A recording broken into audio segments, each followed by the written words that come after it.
Well, that was you, Sam. Thank you very much. I've had a series of meetings here at COP this week because this government recognises that the world stands at a critical juncture. Well, that was you, Sam. Thank you very much. I've had a series of meetings here at COP this week because this government recognises that the world stands at a critical juncture in the climate crisis. And the United Kingdom not only has a critical role to play, but also an opportunity to grasp. The chance to maximise opportunities for Britain and make us more secure in the here and now. The way I see it, there are two paths ahead. One, the path of inaction and delay, leading to further decline and vulnerability. Warming above 1.5 degrees will expose hundreds of thousands more people in the UK to flood risk, greater economic instability and national insecurity. Or second, the path we walk, eyes wide open, not just to the challenges of today, but also fixed firmly on the opportunities for tomorrow. This is the path towards national security, energy independence, and the economic stability necessary to boost living standards for working people. Now, let me be clear. There is no national security, there is no economic security, there is no global security without climate security. And this is a huge opportunity for investment, for UK businesses, for British workers, if we act now to lead the world in the economy of tomorrow.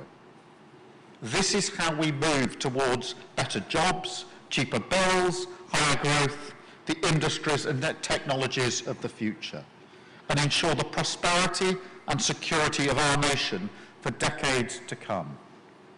And prosperity and security of our nation are the issues that the British people care about. And that is why from the beginning this government has done things differently, restoring our role as a climate leader on the world stage, as well as taking action at home. In the first 100 days of this government, we scrapped the ban on onshore wind, we committed to no new North Sea oil and gas licenses, began to renew those North Sea communities with a programme of investment in the jobs and industries of the future.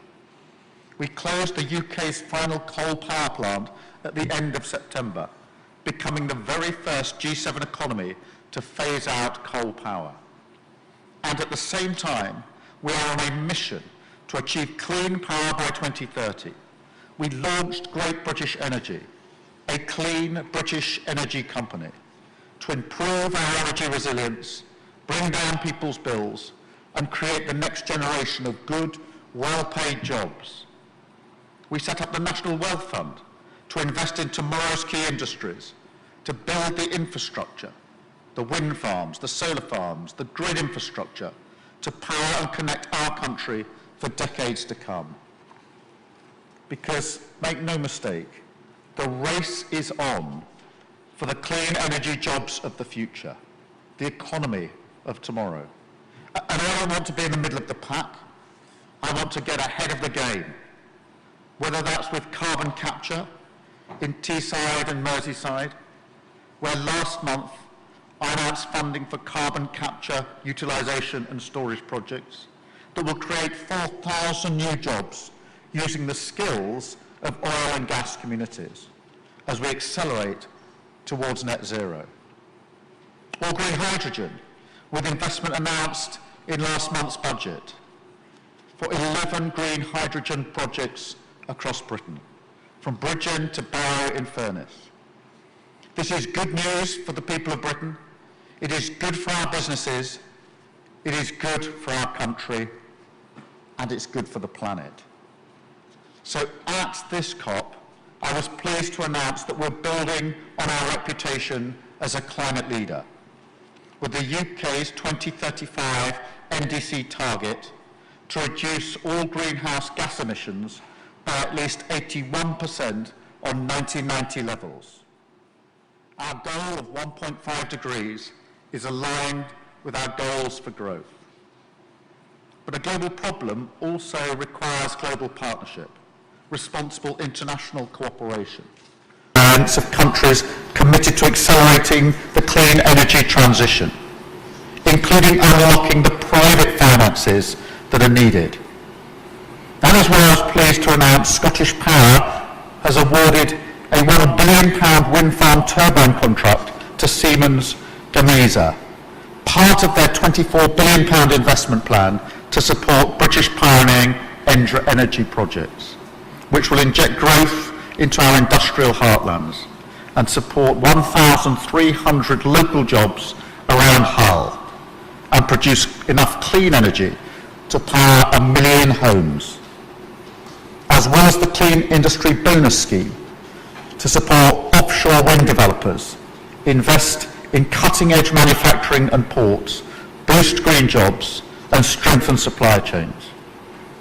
And the launch of the new CIF capital market mechanism on the London Stock Exchange, a joint effort announced today with our international partners and the City of London, with the potential to mobilise up to $75 billion in additional climate capital for developing countries over the next decade, and cementing London as the world's leading green global financial centre, showing that Britain is open for business and back as a global leader. This COP, the UK has sent a clear message. We are delivering on our promise for good jobs, cheaper bills and higher growth. We are backing UK energy and security on the world stage. We are a key partner for countries, for investors and for businesses. And we're renewing the UK's climate leadership to deliver for Britain. My mission is to make sure our country and our children have the prosperity, the security and the stability that they deserve for generations to come. With this government, the UK will lead the way and lead Britain and the world into a cleaner, safer and more prosperous future for all. Thank you very much.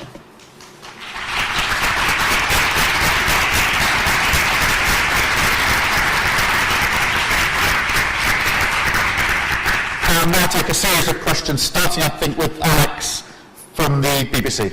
Alex. Prime Minister, thank you. Alex Forsyth, BBC. You've set out this ambitious target on emissions, but you've not really set out how you're going to get there. What is this going to mean? Is it fewer car journeys, fewer gas boilers, more expensive food? What is the potential cost to people? Well, we've set out the target, which is an important, ambitious target. What we're not going to do is start telling people how to live their lives. We're not going to start dictating to people what they do, but we are going to be clear that that involves hitting the Clean Power 2030 mission that we've set out, one of the 5 big projects of government. That is vital. So we will hit that. It is an ambitious target, it's a realisable target, but it's not going to be one in which we tell people how to live their lives. Thank you. Anushka. Thank you, Prime Minister. ITV. Anushka Astana, ITV News. Just a domestic question. Have you decided how you will vote in the assisted dying bill, and will you be making arguments to MPs? And just on COP, are you disappointed so few G20 leaders are here? On the question of assisted dying, obviously it's a very important question on which views differ, strongly held views on either side. When I was Chief Prosecutor, I was involved in drawing up guidelines. We had a massive consultation exercise, and I saw firsthand the depth and the strength of the arguments on both sides. That is why this will be a free vote, and it will be a free vote where every MP can decide for themselves what position they want to take on the bill, and I will not be putting pressure on any MP to vote one way or the other. I personally will study the details of the bill which has now been published today, because safeguards have always been extremely important to me and were an essential part of the guidelines that I myself drew up when I was Chief Prosecutor. Thank you. Sorry, on the second question, look, we are here to show leadership. We are here because I see this not only as one of the most important challenges we face globally, but one of the most important opportunities we face globally, but one of the most important opportunities. And that is why I was very pleased to announce from COP, that £1 billion into jobs which will be in Hull. That's a material step forward. I remember giving speeches not many years ago when I was railing against the fact that if you looked at our onshore wind farms, particularly in Scotland, none of them were made in the UK, and we are turning that around with the announcement I've made today. So these are some of the opportunities that are measured in good, well-paid jobs for many years to come. Sam at Sky. Thank you, Prime Minister. Sam Coates, Sky News. Another domestic question.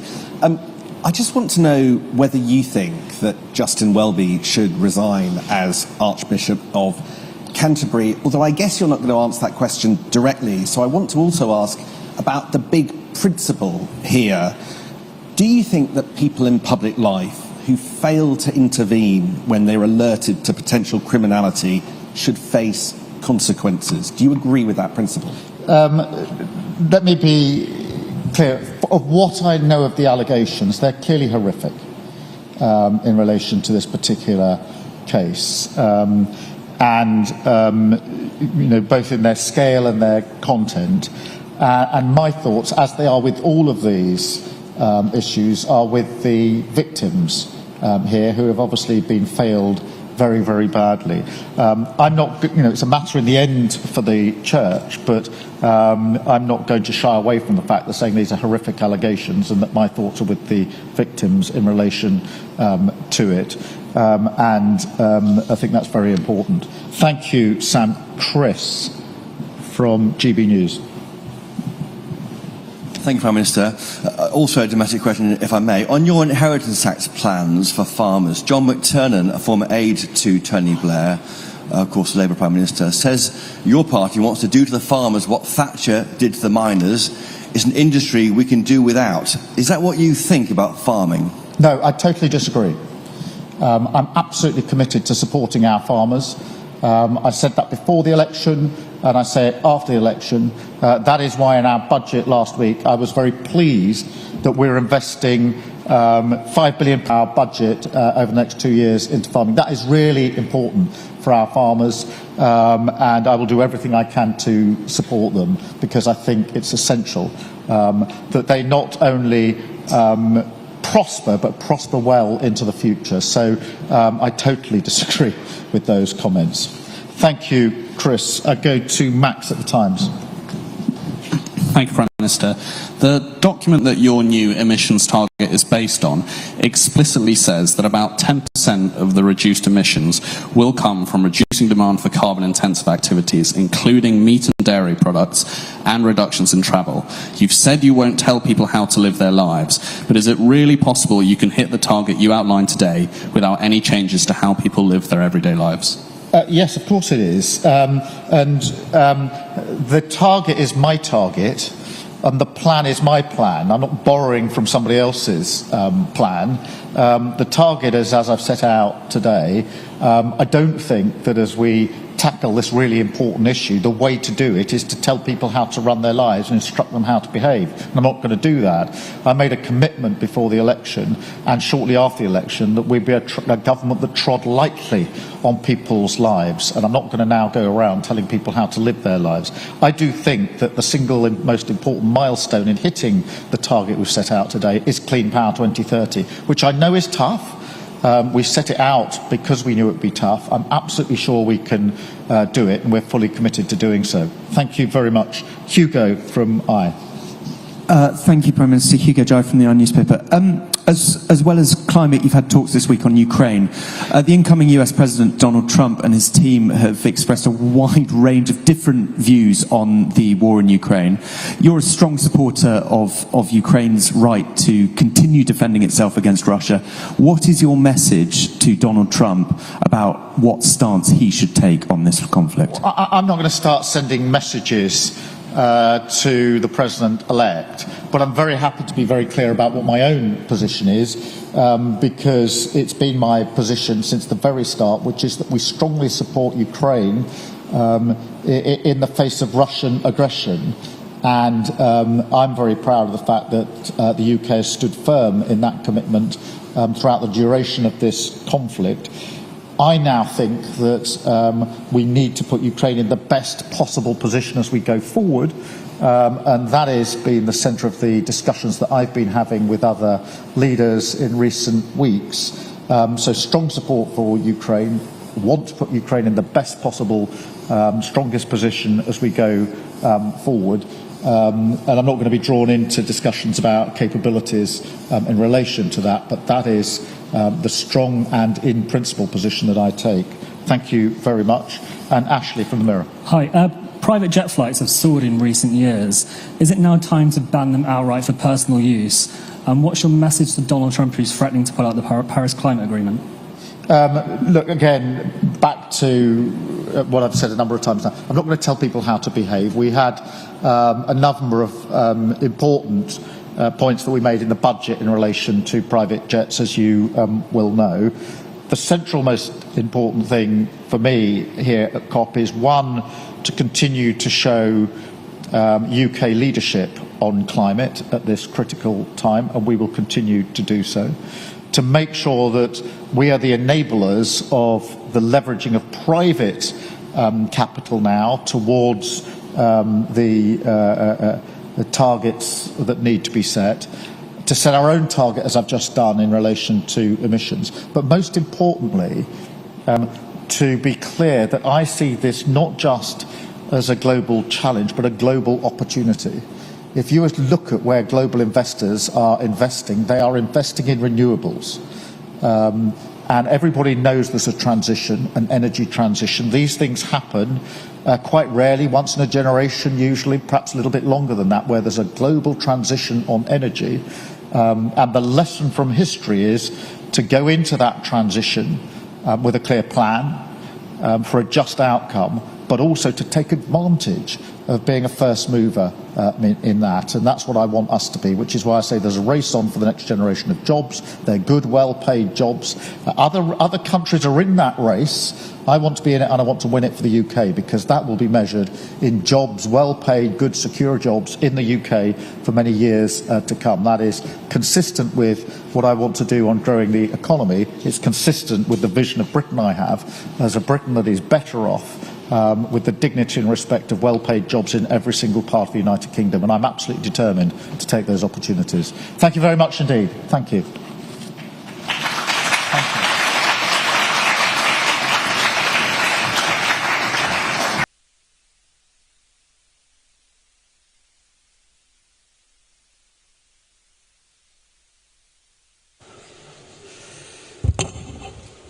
President Aliyev, I thank you, the COP President Mukhtar Babayev, and the government of Azerbaijan for your welcome and hospitality.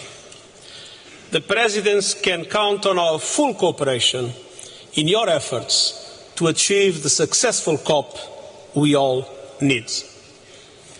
Excellencies and friends, the sound you hear is the ticking clock.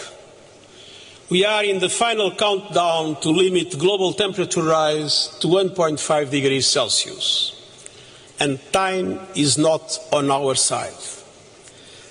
Exhibit A 2024, with the hottest day on record and the hottest months on record, this is almost certain to be the hottest year on record.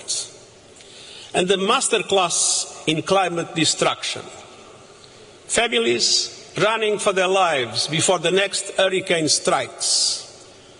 Biodiversity destroyed in sweltering seas. Workers and pilgrims collapsing in insufferable heat. Floods tearing through communities and tearing down infrastructure. Children going to bed hungry as droughts ravage crops. And all these disasters and more are being supercharged by human-made climate change. And no country is spared. In our global economy, supply chain shocks raise costs everywhere. Decimated harvests push up food prices everywhere. destroyed homes, increased insurance premiums everywhere. And this is a story of avoidable injustice. The rich cause the problem, the poor pay the highest price. Oxfam finds the richest billionaires emit more carbon in an hour and a half than the average person does in a lifetime. Now, unless emissions plummet and adaptation soars, every economy will face far greater fury. But there is every reason to hope. Excellencies, at COP28, all you agreed to move away from fossil fuels, to accelerate net zero energy systems, setting milestones to get there, to boost climate adaptation, and to align the next round of economy-wide national climate action plans, or NDCs, with 1.5 degree limit. It's time to deliver. Humanity is behind you. A poll by the University of Oxford and the United Nations Development Programme finds that 80% of people around the world want more climate action. Scientists, activists, and young people are demanding change. They must be heard, not silenced. And the economic imperative is clearer and more compelling. With every renewables rollout, every innovation, and every price drop. Last year, and for the first time, the amount invested in grids and renewables overtook the amount spent on fossil fuels. And almost everywhere, solar and wind are the cheapest source of new electricity. So doubling down on fossil fuels is absurd. The clean energy revolution is here. No group, no business, and no government can stop it. But you can and must ensure it is fair and fast enough to limit global temperature rise to 1.5 degrees Celsius. And I urge you to focus on three priorities. First, emergency emissions reductions. To limit global temperature rise to 1.5 degrees Celsius, we must cut global emissions 9% every year. By 2030, they must be down 43% on 2019 levels. Unfortunately, they are still growing at the present moment. Now, at this COP, you must agree to rules for fair, effective carbon markets that support that fight. Yesterday, you made an important first step. You must build on it by agreeing rules for markets that respect the rights of local communities and leave no space for greenwashing or land grabbing. By next COP, you must deliver new economy-wide national climate action plans. And you have agreed that your new plans will align with 1.5 degrees.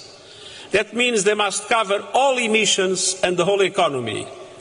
Advance global goals to triple renewables capacity, double energy efficiency, and halt deforestation by 2030. To slash global fossil fuel production and consumption 30% by the same date. And to align national energy transition strategies and sustainable development priorities with climate action to attract the needed investment. All these must be achieved in line with the principle of common but differentiated responsibilities and respective capabilities in the light of different national circumstances. But all countries must do their part, and the G20 must lead. They are the largest emitters with the greatest capacities and responsibilities. They must bring their technological know-how together with developed countries supporting emerging economies. And every nation must have the tools and resources for climate action. And the United Nations is ready to support that effort every step on the way. We are supporting developing countries with new NDCs through the Climate Promise initiative and striving for justice in the renewables revolution through our panel on critical energy transition minerals. But ultimately, only you can deliver on national ambition and action. Only you can beat the clock on 1.5 degrees. Excellencies, second, you must do more to protect your people from the ravages of the climate crisis. The most vulnerable are being abandoned to climate extremes.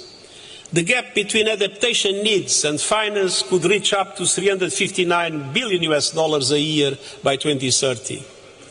And these missing dollars are not abstractions on a balance sheet. They are lives taken, harvests lost, and development denied.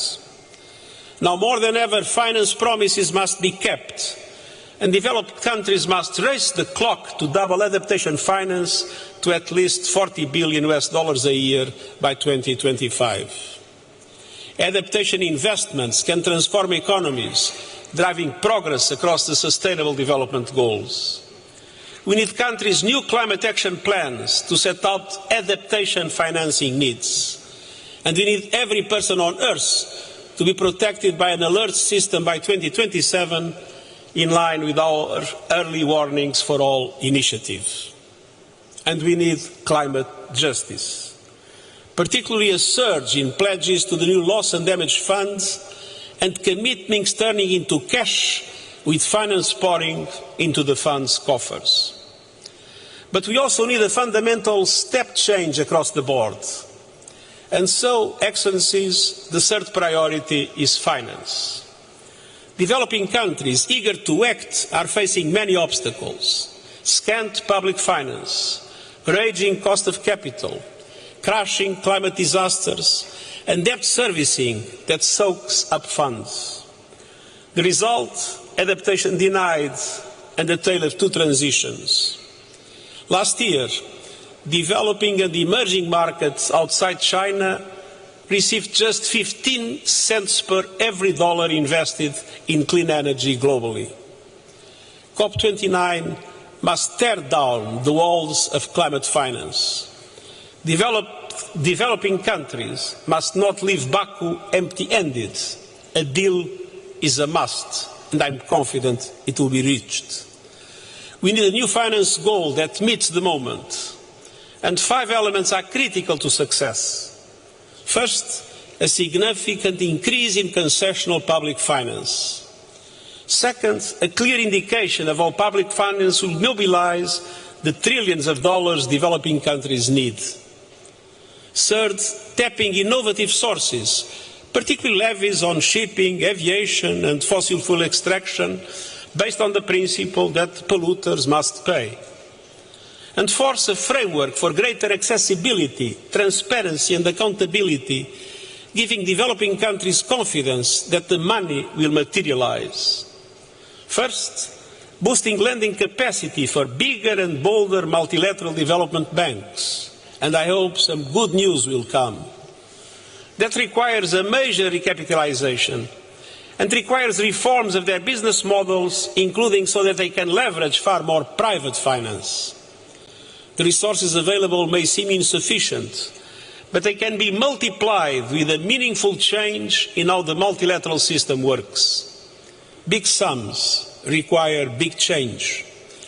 The COP29 outcome must build on the Pact for the Future, agreed by consensus in New York in September, and drive progress. And I urge the major MDB shareholders to use their position to push for change. There is no time to lose. On climate finance, the world must pay up or humanity will pay the price. Excellencies, in this crucial period, you and your governments must be guided by a clear truth. Climate finance is not charity, it's an investment. Climate action is not optional, it's an imperative. Both are indispensable to a livable world for all humanity and a prosperous future for every nation on earth. The clock is ticking. I count on you and I thank you.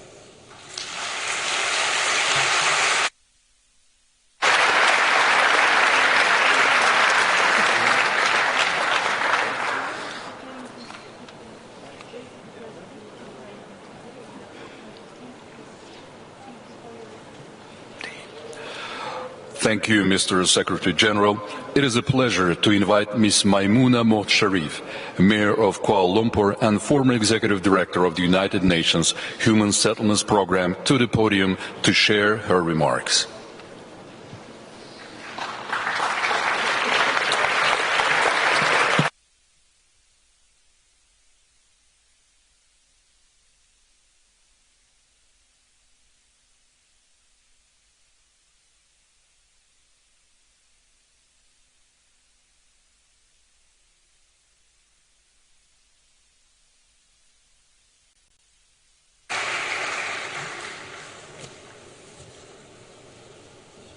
His Excellency Mr. Ilham Aliyev, President of the Republic of Azerbaijan, His Excellency Mr. Antonio Guterres, Secretary General of the United Nations, His Excellency Mr. Mokhtar Babayev, COP29 President, Excellencies, Head of State, Heads of Government, Heads of the delegations to the 29th Conference of Parties of COP29, Ambassadors, Mayors, distinguished guests, ladies and gentlemen, Assalamualaikum warahmatullahi wabarakatuh, Salam Malaysia Madani, and good afternoon to all of you.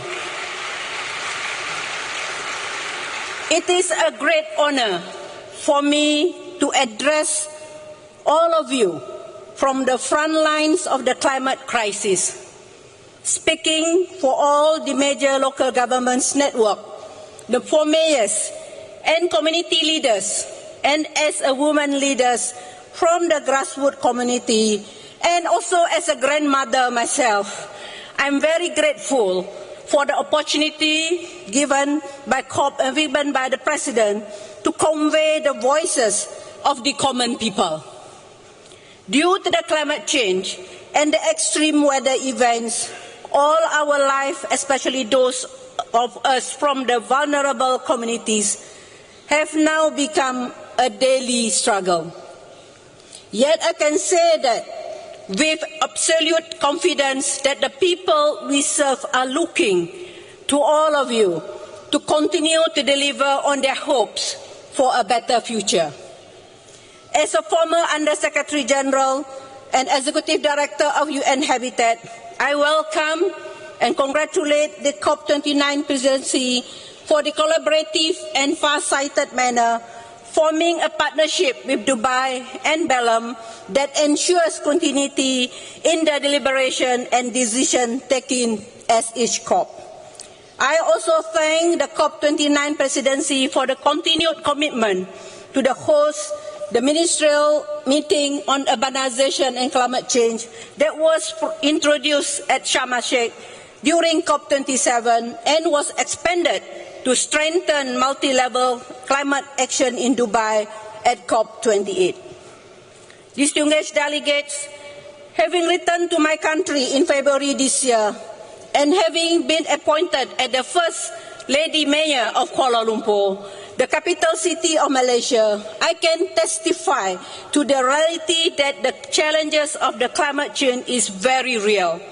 From the longest heat wave ever recorded in my region to the biggest storm in living memory, Kuala Lumpur, like many cities all over the world, is facing ever greater challenges on a daily basis. The only way cities like Kuala Lumpur and developing world can continue to contribute to the climate goals is to have a consistent annual funding to enable us to preserve urban green spaces and conserve our forested areas as carbon sinks.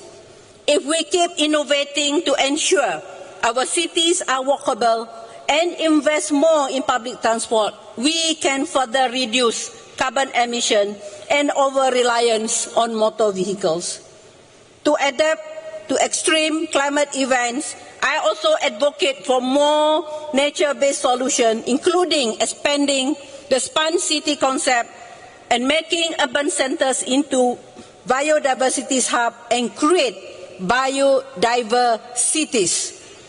Different spelling, SITIES instead of SITY. By 2040, there will be an estimated 1.3 billion tons of plastic polluting the air, water, and food we eat. In fact, each of us now have microplastics in our bloodstream, vital organs, and as for this year, even in babies, in pregnant women. Despite these challenges, I consider ourselves among the luckiest cities and communities living in the region of the world that is relatively peaceful. Mr. President, I thank you for the courage that you have demonstrated in hosting COP29 in Baku, which can only happen because you have managed to convince your fellow leaders to give peace a chance. For without peace, there can be no sustainable development, just as without sustainable development, we cannot win the peace. I thank you for Azerbaijan's contribution to the sustainable urbanization as you rebuild your cities, guided by the new urban agenda and the sustainable development goals. As you know, the Azeri poet Nizami Ganjavi, in his wisdom and his poetic expression, said that, quote unquote, in the hour of adversity, be not without hope, for crystal rain falls from the black clouds. In adversity, we can find opportunities. Let us dig deep in ourselves to find the will to give peace a chance, to make peace with nature, and to make peace with ourselves.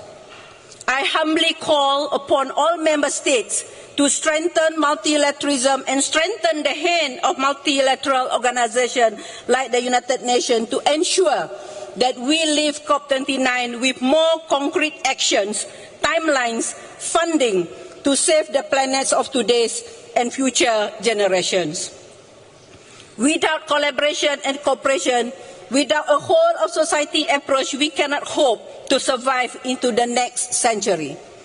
The Loss and Damage Fund and this COP29 is finance COP and enabling COP. Let us make sure that the available funds reaches the most needed. Excellencies, ladies and gentlemen, I also would like to thank the Nazami Kanjavi International Center for giving me a platform to continue flipping the script on urbanization.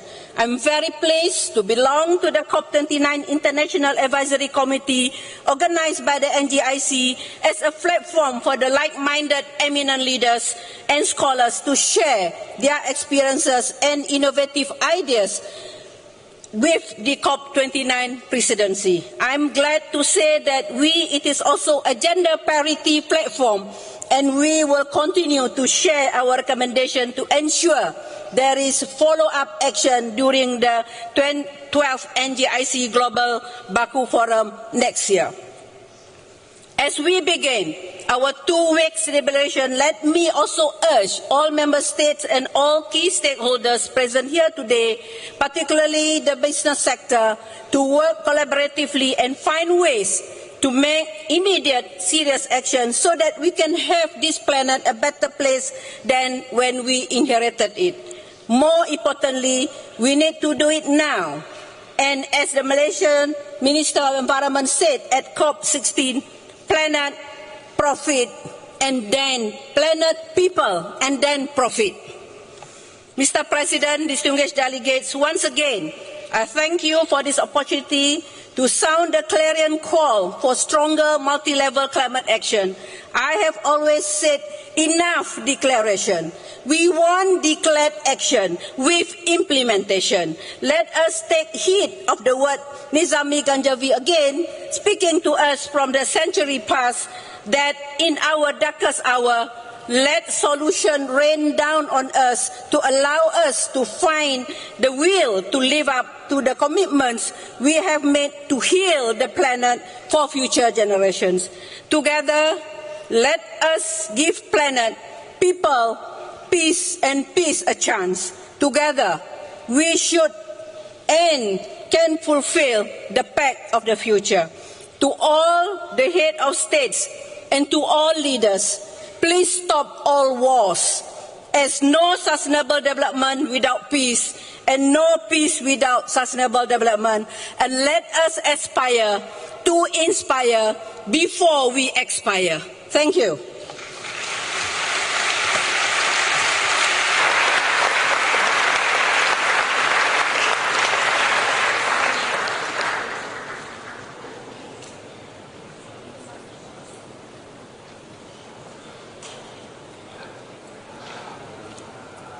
Thank you, Ms. Sharif. Ladies and gentlemen, NASA astronauts Sonny Williams and Nick Hague from the International Space Station shared a video message of gratitude for the COP29 event with special recognition of Azerbaijan's efforts. Greetings from the International Space Station. I'm NASA astronaut Sonny Williams, along with my NASA crewmate Nick Hague. When we look down on the Earth from 260 miles above, it's clear how interconnected we all are. We orbit the Earth every 90 minutes and can see how our planet is changing, from increased extreme weather like hurricanes to shrinking glaciers and increased wildfires. Through instruments on the space station and our fleet of Earth-observing satellites, NASA and our partners are observing our planet and the effects of climate change and making our data free to the world. Our missions help gather information about rising seas, greenhouse gases in the atmosphere, global surface temperatures, the warming ocean, deforestation, and plant and animal life in a way that you can only see from space. It is vitally important that the world accelerates its efforts to address the climate crisis in this critical decade.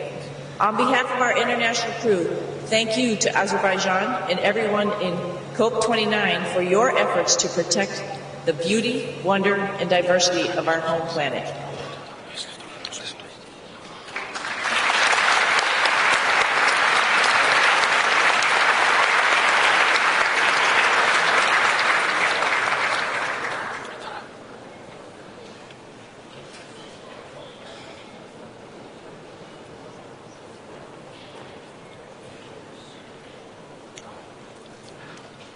Esteemed guests, we are now delighted to begin the cultural program.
Can we start? 1, 2. Sound.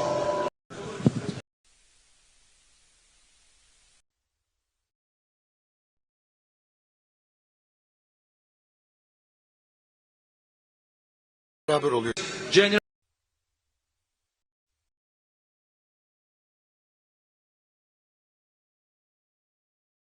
You have the floor.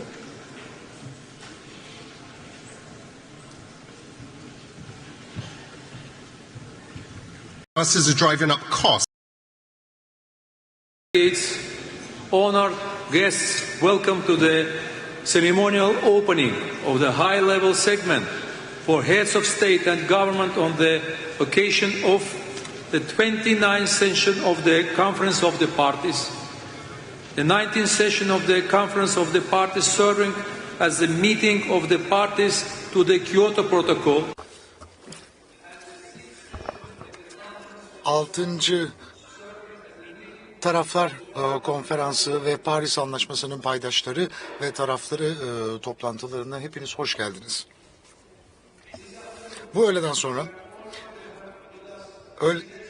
Ekselansları Sayın Clement Young bizlerle beraber oluyor. General Assembly and Professor Jim Skier, Chair of the Intergovernmental Panel on Climate Change.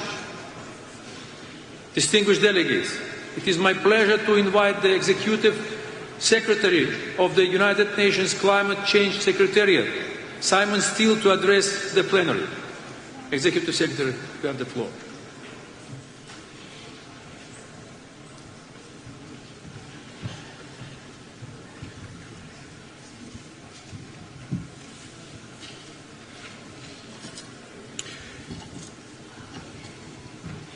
Excellencies, we used to talk about climate action as being mostly about saving future generations. But there's been a seismic shift in the global climate crisis.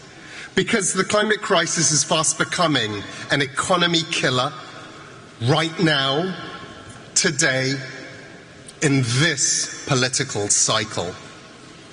Climate impacts are carving up to 5% off GDP in many countries. The climate crisis is a cost of living crisis because climate disasters are driving up costs for households and businesses. Worsening climate impacts will put inflation on steroids unless every country can take bolder climate action.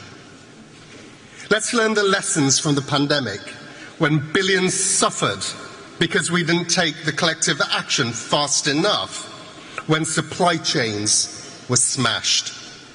Let's not make that mistake again. Climate finance is global inflation insurance. Rampant climate costs should be public enemy number one. Letting this issue languish halfway down cabinet agendas is a recipe for disaster. But this isn't just about saving your economies and your people. Bolder climate action can drive economic opportunity and abundance everywhere. Cheap, clean energy can be the bedrock of your economies. It means more jobs, more growth, less pollution choking cities, healthier citizens, and stronger businesses. Billions of people simply cannot afford for their government to leave COP29 without a global climate finance goal. So for leaders here and back in capitals, make it clear that you expect a strong set of outcomes. Tell your negotiators, skip the posturing and move directly to finding common ground. Bring those positions together. We also need your direct engagement on new national climate targets and plans NDCs. So all of you can benefit from the boom in clean energy and climate resilience.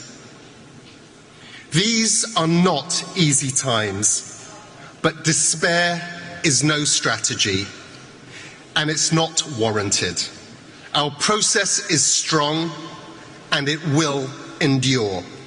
After all, international cooperation is the only way humanity survives global heating.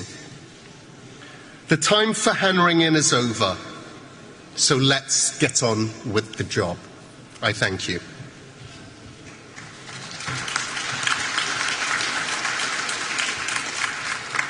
Thank you, Executive Secretary. It is my singular pleasure to invite His Excellency Philemon Yang, President of the United Nations General Assembly, to deliver a message to the plenary. Your Excellency, you have the floor.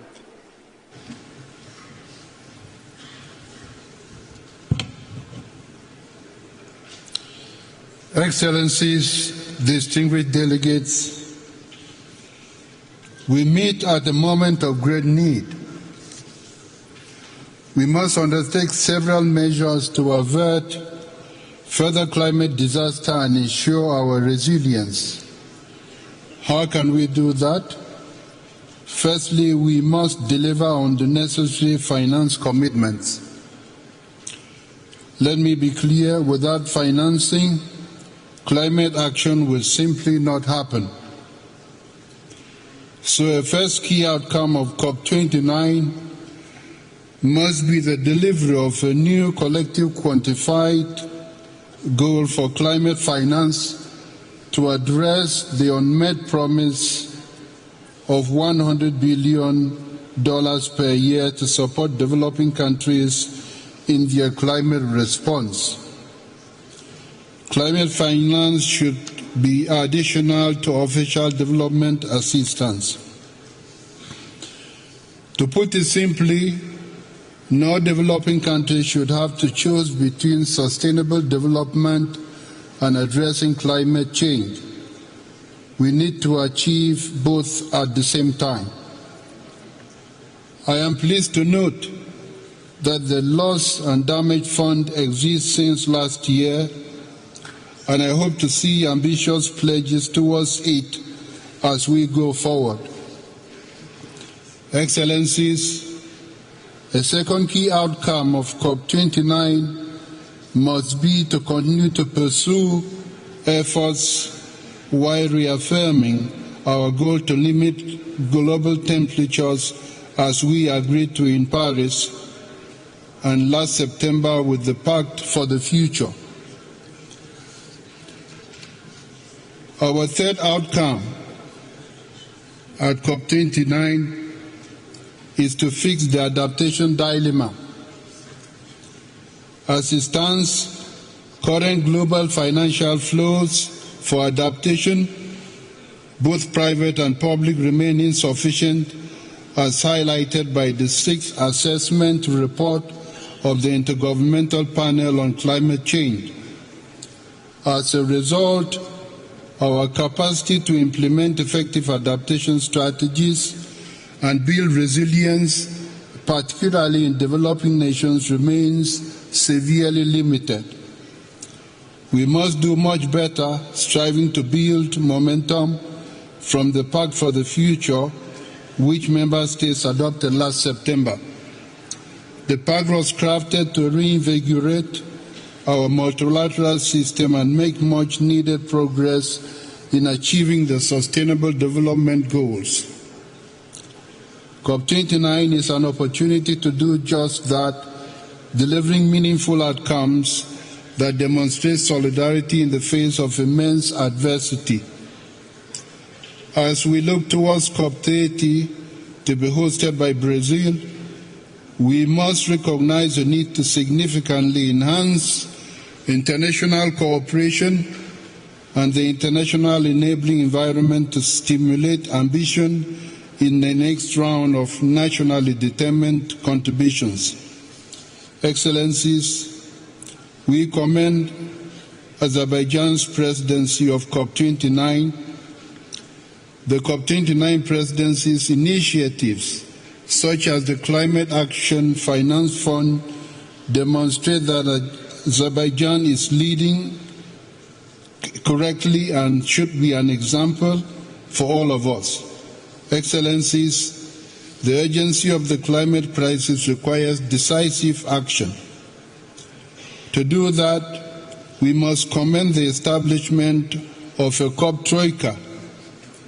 This initiative will be crucial in maintaining continuity and coherence in our efforts, ensuring that each conference builds on the progress of the last with greater focus and ambition.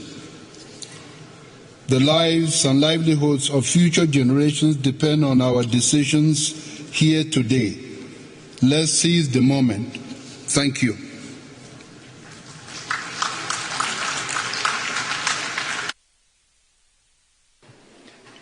Thank you, Your Excellency. It is my distinct pleasure to invite Professor Jim Skia, Chair of Intergovernmental Panel on Climate Change, to address the plenary. Professor Skia, you have the floor.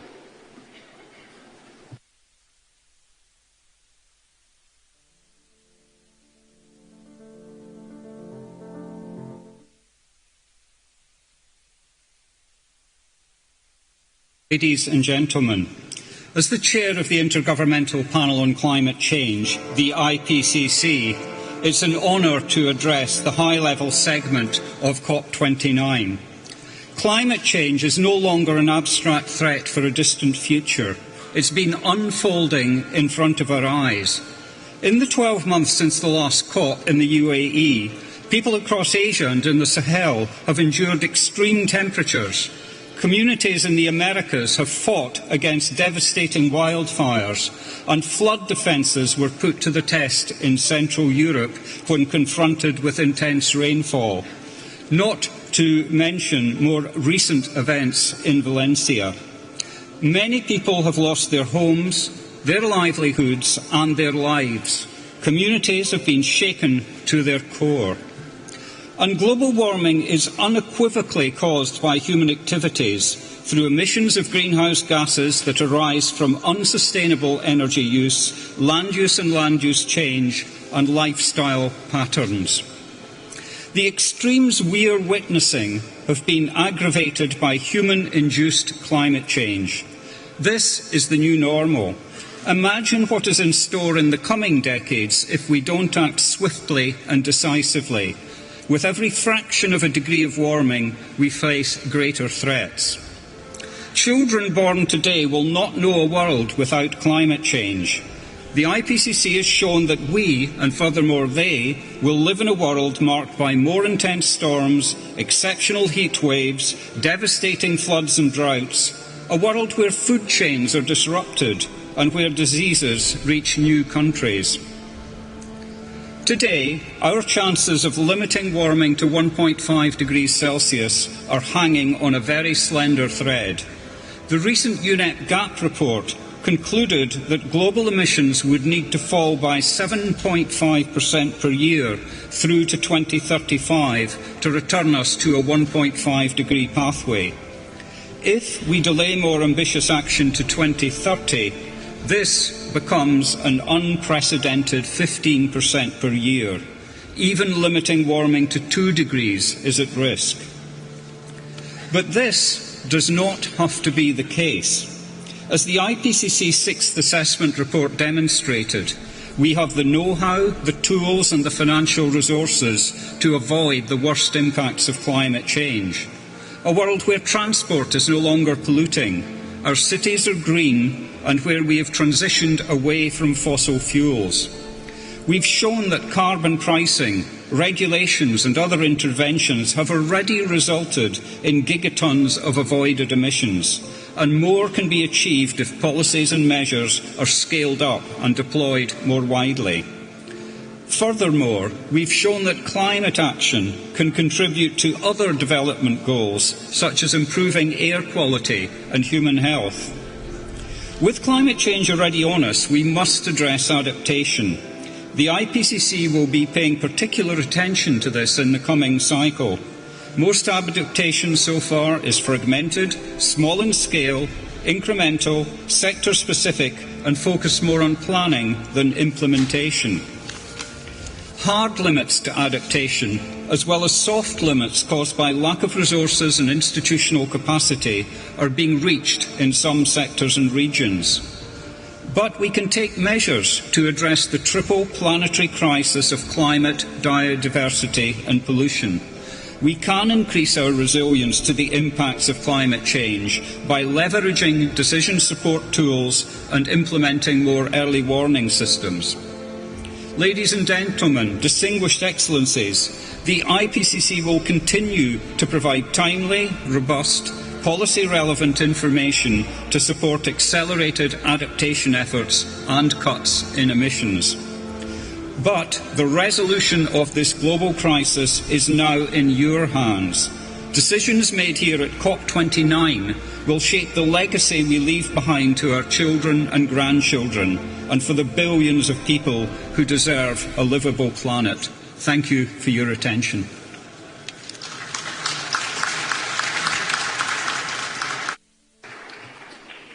Thank you, Professor Ski. Your Excellencies, distinguished delegates, this brings us to the end of the ceremonial opening of the first part of the high-level segment. Please remain in your seats to allow our guests to leave the podium before we begin the delivery of national statements.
Your Excellencies, distinguished delegates, honourable guests, today heads of state and government will deliver their national statements.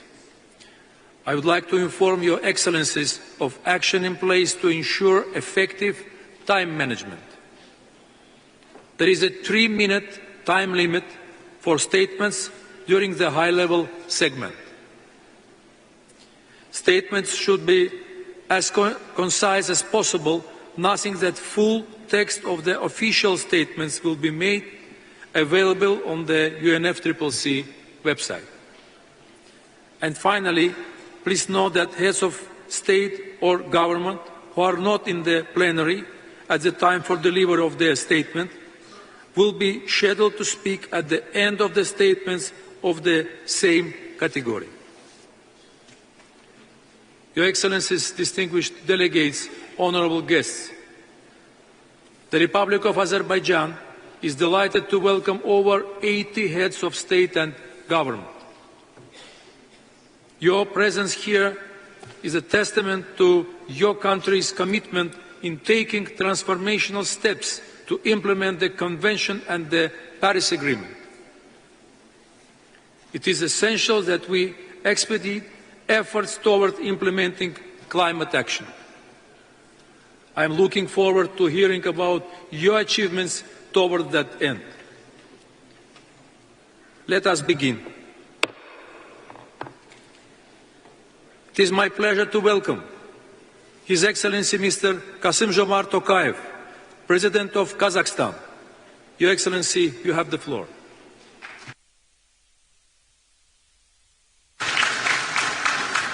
Your Excellencies, Kazakhstan is firmly committed to the global climate agenda under the Paris Agreement, pursuing an ambitious target towards carbon neutrality by 2060. To achieve any climate goals, access to both predictable climate finance and technology is vital.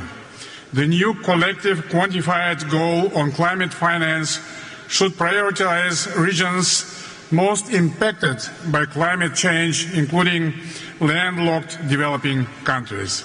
Despite accounting for only 1% of global emissions, Central Asia faces multiple climate risks. To enhance our climate response, we must now leverage technologies such as artificial intelligence, satellite monitoring, and other digital tools for early warning and better water and land management. Together with our partners, we continue working on concrete projects on methane reduction, targeting the coal, oil, gas, and agricultural sectors. Today, we have achieved a threefold reduction. Kazakhstan, with its 200 million hectares of agricultural land, is well positioned for carbon farming, a promising set of agricultural practices to reduce greenhouse gases and improve soil quality. I invite all interested parties to explore these opportunities in Kazakhstan. Our country exports 43% of the world uranium supply and therefore plays a critical role in low-carbon nuclear power generation. In October, a nationwide referendum supported construction of the nuclear power plant in Kazakhstan. We are committed to ensuring the project's safety and efficiency through partnerships with global technology leaders in this area. Kazakhstan is ready to be a major supplier of energy transition minerals. We see many opportunities for cooperation. Our principal position that the demand in these minerals should be responsible and socially just. Climate change is affecting global water cycle. The water-related disasters account for over 80% of all natural disasters, and we were not spared this year suffering from unprecedented floods. So we respond and recover from future natural disasters, and we will introduce comprehensive disaster risk management system. This December, we are partnering with France to host the One Water Summit to drive the momentum on water agenda. This summit will address issues in global water governance. The Caspian Sea is in danger. Saving the biggest lake in the world is a matter of common concern that requires long-term international cooperation. We support the initiative of President Aliyev to establish a group of experts from the Caspian states. Kazakhstan is intensifying its activities to preserve the Aral Sea. In conclusion, I express my sincere appreciation to the Azeri government for organizing this global gathering, and I believe that together we will be able to meet the defining challenge of this generation. Kazakhstan is strongly committed to multilateral pathways to a just, inclusive, transparent climate agenda. Thank you very much.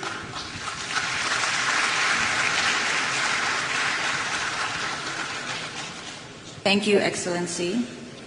It is my pleasure to welcome His Excellency, Mr. Alexander Vučić, President of Serbia. Your Excellency, you have the floor. Thank you.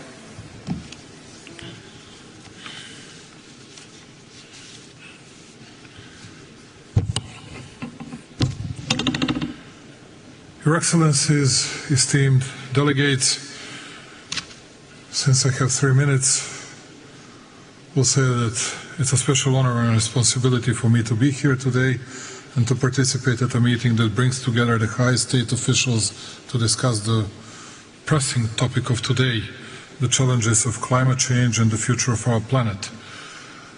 But in the meantime, as I was saying last time in Dubai, we have several prerequisites to start tackling the issue of fighting climate changes. Number one is we need to restore peace in the world. Nobody likes today the word peace because everybody wants to win against the other. Everybody wants to see the defeat of the other side. On the other hand, we need to invest much more in the peace. Otherwise, we'll have to put more money for armament, ordnance, weaponry, as we did and as we do today, instead of investing hugely into all necessary instruments in fighting climate changes. Yes, we need to tackle floods, droughts, wildfires, air and water pollution and everything else. But before that, we need to establish peace. And that's why I'm urging all big powers to settle the problems, to settle the issues in Ukraine, the Middle East, all over the world. Then we'll be able to start resolving all these issues. Number two, as you know, it's always the case, big and rich, they cause problems, and the poor countries and small countries are paying the price. And that's why I believe that it's very important for us to find new financial instruments. How are we going to be helpful to non-developed and developing countries, where we can find money to invest into new technologies? Are we able to foster IMF and World Bank